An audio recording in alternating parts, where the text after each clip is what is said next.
पंजाब के एक खूबसूरत गांव नूरपुर में एक नन्ही सी भूरी चिड़िया रहती थी, जिसे सब चुन्नू कहते थे। चुन्नू आम चिड़ियाओं जैसी नहीं थी। वो हर रोज गांव के ऊपर उड़कर हर घर, हर रास्ते और हर आवाज पर नजर रखती थी। गांव के किनारे एक पुराना सूखा कुआं था, जिससे सब डरते थे और कहते थे कि इसमें कोई पुराना राज छुपा है। फिर एक साल गांव में सख्त कहत पड़ गया। खेत सूख गए, पानी खत्म होने लगा और सब लोग परेशान हो गए। एक सुबह चुन्नू हस्बे मामूल कुएं के किनारे बैठी तो उसे नीचे से हल्की सी आवाज सुनाई दी, जैसे कहीं गहराई में पानी अब भी मौजूद हो। वो फौरन बाबा करीम के पास उड़ी और जोर जोर से ची ची करने लगी। कभी कुएं की तरफ जाती और कभी वापस आती। बाबा करीम समझ गया कि चुन्नू कुछ बताना चाहती है। वो चंद लोगों को साथ लेकर कुएं के पास पहुंचा।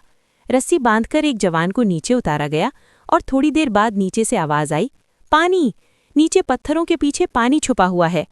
ये सुनकर पूरा गांव हैरान रह गया।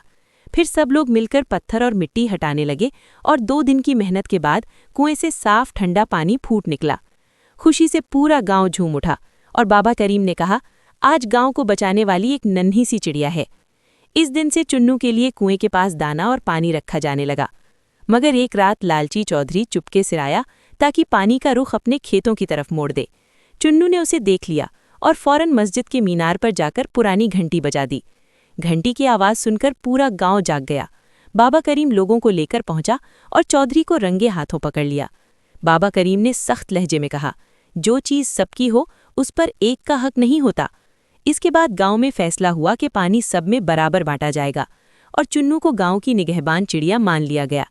आज भी लोग कहते हैं कि जब कोई लालच करता है, एक भूरी चिड़िया आकर उसके सर पर 3 चक्कर जरूर लगाती है, क्योंकि चुन्नू अब भी अपने गांव की हिफाजत कर रही है।